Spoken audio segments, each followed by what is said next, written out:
उसका रीज़न ये है कि वो इतनी सफल हुई है, और जो आप भूल गए हैं, प्लीज़ इस पे भी नज़र डालिए। If they do, I hope I am part of the sequel also. एक मानसिक संतुलन ठीक नहीं है, क्या ये एक घोस्टबस्टर है? आपका जब भी ज़िक्र आता है, तो आपके पूरे टैलेंट को सिर्फ़ एक फ़िल्म गोलमाल के इर्द-गिर्द ही लिमिट कर दिया जाता है। हुँ। आपके उन कमाल के परफ़ॉर्मेंसेज़ का ज़िक्र नहीं होता है, जो आपने खाकी में जी, किया, जी, जी। शोर इन द सिटी में किया, आपने ढोल में किया, शूट एट लोखंडवाला में किया, गायब में किया। जी, जी। तो कभी इस बात से कोफ्त होती है आपको कि यार, ये फ़िल्में भी मैंने की है, लेकिन आज का इंटरनेट जो है, आज की जो जेन ज़ी ऑडियंस है, हाँ। उसको इसके बारे में पता नहीं है? थोड़ा होता है। आई थिंक इंटरनेट में तो काफ़ी ज़िक्र होता है बाकी फ़िल्मों का भी। ढोल ख़ासकर हुँ, उसकी बहुत सारी मीम्स आती हैं, राइट। शूट आउट का भी ज़िक्र होता है। हुँ, लेकिन आई थिंक फ़िल्म इंडस्ट्री में बहुत मुझे बॉक्स किया गया है गोलमाल में, और आई थिंक उसका रीज़न ये है कि वो इतनी सफल हुई है, और जो मेरी लास्ट बहुत सक्सेसफुल फ़िल्म जो हुई थी वो गोलमाल अगेन ही हुई थी। हुँ, तो यहाँ पर आपको आपकी लास्ट फ़िल्म के बेसिस पे जज किया जाता है, और फिर उसके बाद आई थिंक एक एटमॉस्फेयर बन जाता है कि हाँ, इसको इसमें देखना चाहिए, लोग इसको इसमें पसंद करते हैं। और फ़िल्म इंडस्ट्री वाले भी देखेंगे, ढोल-वोल वो सब एक्सेप्ट करेंगे, वो पसंद करेंगे। They will never put their money where their mouth is. That is for sure. I think उनको लगता है कि नहीं, नहीं, हमें सेफ रहना है। अगर हम फ़िल्म बनाएँगे तो हम उसको गोलमाल के टाइप वाला रोल ही देंगे, या फिर गोलमाल कर रहा है ना वो, तो अभी वो नहीं करेगा ये, वो क्या-क्या सोचने लगते हैं। आई थिंक वो एक होता है स्टीरियोटाइपिंग, राइट। उसका कुछ कर नहीं सकते, इसलिए हमें मतलब कि रीइन्वेंट करना पड़ता है अपने आप को। जैसे कि मैंने पहले भी गोलमाल 1 के बाद शूट आउट किया था, गोलमाल 2 के बाद लाइफ पार्टनर और शोर इन द सिटी किया था, और फिर गोलमाल 3 आई, तो क्या कूल है हम भी आई थी। तो मैंने बैलेंस करने की कोशिश की है, लेकिन हाँ, थोड़ी दिक्कत होती है कि आपको हर बार गोलमाल रिलीज़ होती है, आपको मतलब अपना ट्रैक चेंज करना पड़ता है, ताकि लोगों को याद दिलाना पड़े कि ये भी है हुँ, मेरे मतलब कि बायोग्राफ़ी में, जो आप भूल गए हैं। प्लीज़ इस पे भी नज़र डालिए। That's true. Right, okay. शुरुआत मैं करना चाहता हूँ कमाल की फ़िल्म से, ढोल से।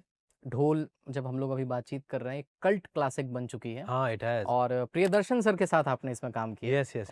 ये लौंडापा वाली फ़िल्म थी, 4 लौंडे और यस, ढेर सारा क्योस। यस, स्क्रीन पे तुषार भाई जब ये क्योस आप लोग क्रिएट कर रहे थे, यस। उसके पीछे की मैडनेस की कहानी क्या थी? कि किस तरह शूट हुआ करता था? और ये क्योंकि क्योस जो है वो स्क्रिप्ट में तो लिखा नहीं जा सकता था ना? Yes.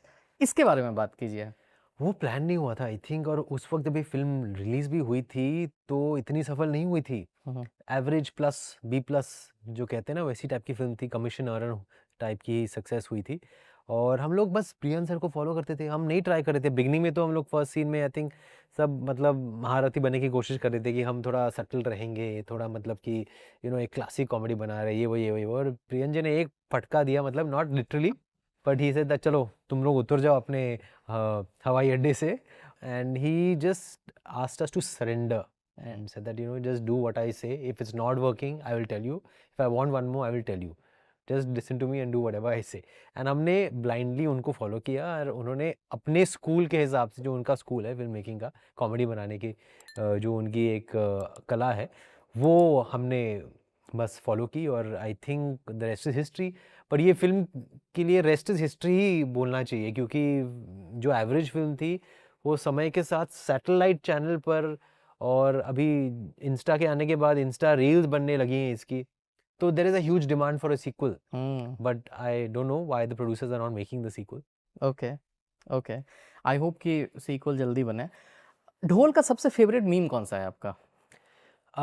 I like that one. वो कौन-सा था कि आई थिंक एक है, जो हम लोग मतलब अंदर पानी फेंक रहे होते हैं, एक्चुअली हवन चल रहा होता है, तो वो सब भीग जाते हैं हवन करते वक़्त, बाहर आके हमारे पीछे आते हैं, तो हमें रियलाइज़ होता है कि ये बहुत बड़ा कांड हो गया है, तो हम भाग जाते हैं वहाँ से। वो एक मेरा फ़ेवरेट है, और एक तो ये है जब गोटी कल्टी मार, वो बहुत आता है इंस्टा कल्ट, पे, कल्ट।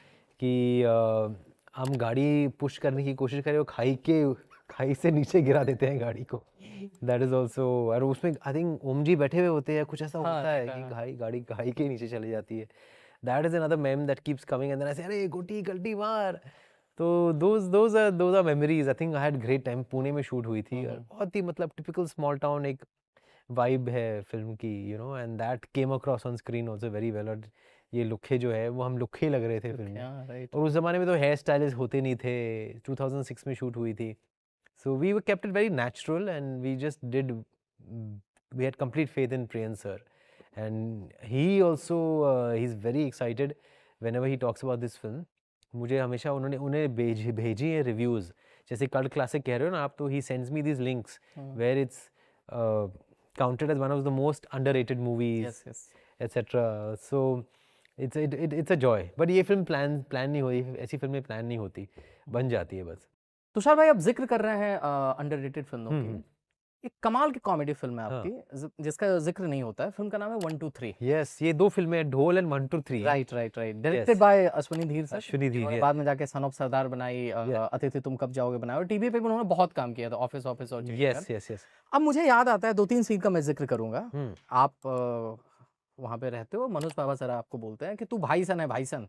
जैसे स्टार सन होता है तो भाई सन है. यस. और फिर जो माँ का आपका कैरेक्टर निभा रही है, वो आके बोलती है उनको, भगवान से प्रार्थना करती है मेरे बेटे को अच्छा मर्डर करा दे. हाँ, एक मर्डर का चांस दे दो.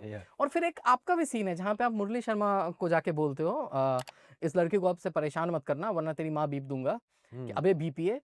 और इतना सारा उसमें फन है ना. इस फिल्म के बारे में very clean in the sense, very clean. Yes. So yes, ये फिल्म भी थी, it was again very underrated, and then it did well in theaters. It did reasonably well. और ये भी टाइम के साथ, आई थिंक संजय मिश्रा जी के जो डायलॉग्स थे इसमें, पापा यू नो बॉम्ब फटा गया, डॉक्टर हम ठीक तो हो जाएंगे ना, all this kind of things जो वो एक्सटेम्पो बोलते थे, प्लान नहीं होता था, वो लाइंस लिखी नहीं जाती थी, वो ऐसे ही मतलब उसी वक्त वो बना देते थे. He is just a genius. And I think Anna का कैरेक्टर बहुत लाइक किया गया है, परेश जी का कैरेक्टर भी. मेरा लेफ्ट या आपका left. Yes, that people remember that today also. उसके मतलब बहुत उसकी बहुत रिकॉल वैल्यू है. So I keep talking to Anna when I meet him, when I'm shooting for Welcome or something, and I see him. He says that I have also tried to, you know, bounce off this idea with the producers, but I don't know why it's not being made, the sequel. So 1 2 3 is again, I think Kumar ji had a plan of making 1 2 3 4. But I don't know why that didn't materialize. And if they do, I hope I'm part of the sequel also. Again, it is a film I'm very proud of and very memorable. Okay. TV पे बहुत चली है, बहुत चली, internet पे भी बहुत viral होते हैं उसके कुछ क्लिप्स जो है. यस. उषा नाटकर्णी जी की जो डायलॉग्स हैं मेरे साथ. या राइट. आपकी जो फिल्मोग्राफी है तुषार भाई ना, वो मतलब वैरायटी से भरी हुई है. मुझे याद आता है आपकी एक और फिल्म है जो कि जब ये रिलीज हुई, इसको बोल्ड कहा गया, इसको एडल्ट कॉमेडी कहा गया. फिल्म का नाम है क्या कूल है हम. और मुझे वो सीन याद आता है जहाँ पर सिगरेट जो है वो आपके पैंट में गिर जाती है, और उसी समय आप एक मोहतरमा को देखते हैं, और फिर जो कॉमेडी ऑफ एरर्स होती है, कि जिस तरह से वो सीन है वो बहुत वायरल होता है इंटरनेट पे. और मैं इस इंटरव्यू की तैयारी के लिए मैं भी देख रहा था, तो मैं भी हंसते हंसते लुटपुट हो रहा था. तो ये फिल्म जब आपके पास आई थी, तो कहीं ना कहीं आपको ये डर लग रहा था कि यार इंडिया में इससे पहले कुछ अमेरिकन पाई जोन में नहीं किया गया है. या it was a very new experiment, adult comedy का. अमेरिकन पाई इंडिया में नहीं आया था, आई थिंक दादा कोंडके जी की फिल्में आई थी पहले. बट वो उन्हें मतलब कि बहुत मतलब कि एक अलग जोन में देखा जाता था. कमर्शियल मेन स्ट्रीम फिल्मों में, हिंदी मेन स्ट्रीम फिल्मों में ऐसा जॉनर आया नहीं था. एंड हम डर तो था मुझे, और कुछ ऐसे सीन्स थे जो मैंने मना कर दी कि ये नहीं करो. और अच्छा है वो निकाल भी दी गए सीन से फिल्म से, क्योंकि वो आई थिंक वो ऐड नहीं कर रहे थे फिल्म की एंटरटेनमेंट वैल्यू में. बट मैं इतना कॉन्फिडेंट इसलिए भी नहीं था क्योंकि मेरी पहली कॉमेडी फिल्म थी, तो वो वर्क किया मेरे कैरेक्टर के साथ, क्योंकि वो एक इनोसेंस था, कि एक भोलापन था, क्योंकि मैं अंडर कॉन्फिडेंट था doing comedy for the first time. And इसलिए आई थिंक ये जो सीन्स है जब सिगरेट गिर जाती है, आई रिमेंबर यहाँ वर्सोवा में किया था मैंने. अच्छा. चाय कॉफी जो है ना यहाँ पर, हाँ. उसके बाहर किया था, पूरी ट्रैफिक के सामने. I remember we were shooting openly and had to come and do this thing and all. It was very difficult to do it. पानी डाल रहे हो आप? हाँ, दोपहर के वक्त था, बट इट वाज ओके, हो गया. मतलब संगीत जी थे, कप कपी के डायरेक्टर संगीत जी थे, एंड आई थिंक उनका जो स्वभाव है ना, बहुत नरम दिल के, बहुत easy going, not very filmy, not very loud, not losing his temper. That's why I think I could do this film. Otherwise, I would have not been able to do it. And वो scene में I think वो दिल पे तिल, वो भी होता है. I think उसी सीन में मैं वहाँ से बाहर आता हूँ और दिल पे तिल को देखता हूँ, और फिर बाहर जाता हूँ, और फिर सिगरेट गिर जाती है. तो लोगों को लगता है कि यार ये दिल पे तिल देखा इसने, फिर ऐसा हो गया. राइट. वही comedy of errors, but there was innocence ना, तो सिचुएशनल लगने लगा. तो आई थिंक लोगों ने इसलिए एक्सेप्ट किया कि चालाकपन नहीं था मतलब कैरेक्टर्स में मासूमियत थी मासूमियत मतलब थी, कि यस वो यस। और आपके कॉमिक टाइमिंग बहुत अच्छे थे उसमें और ये कितनी आयरनी की बात है कि इसको एडल्ट कॉमेडी बोला जाता है लेकिन सैटेलाइट पे ये काफ़ी चला और हाँ, did well on family satellite. Audience ने इसको एन्जॉय किया इट है। Was family audience in on satellite and जब थिएटर में भी लगी थी तो औरतें ग्रुप्स में जाती थी। They would not go with their husbands may be और with their family but they would go in their groups. Kitty party crowd बहुत गया है इस फिल्म को देखने। Hmm, hmm. Like almost like it's a bachelors night you know two bachelors go and night. Watch क्या cool है हम। Right, right. So I think we are very accepting as an Indian audience. We are very very accepting. Of course एक सीमा होती है। होनी चाहिए, हुँ, हुँ। एक दायरा होना चाहिए, उससे आगे नहीं जानी चाहिए चीज़ें। And if we can draw that line then I think people accept it. Right, okay. Tushar भाई क्या कूल है उनके डायरेक्टर थे संगीत सिवन सर। थे इसीलिए क्योंकि विगत 8 मई को उनका देहांत हो गया। जी। कमाल के फ़िल्म मेकर थे और उनके क्या कूल है हम के अलावा उनकी एक और फ़िल्म जो मुझे बहुत पसंद है वो है अपना सपना मनी मनी। यस। उनकी आखिरी फ़िल्म आ रही है जिसका नाम है कपकपी जी। और उस फ़िल्म का आप भी हिस्सा हैं। हुँ। इस फ़िल्म के बारे में बताइए? कभी-कभी जैसे नाम ज़ाहिर करता है इट्स अ हॉरर फिल्म हाँ। And again very simple story, very simple characters and very simple setting. Nothing very very extravagant. हुँ। बहुत ही रियलिस्टिक सेटिंग है जहाँ ये वेले लड़के उनसे लुखे वेले कोई गाना ही है जिसका नाम है वेले। वेले लड़के ऊट-पटांग सी चीज़ें करते रहते हैं दिन भर, बेकार की बातें और बेकारी की ज़िंदगी जीते हैं।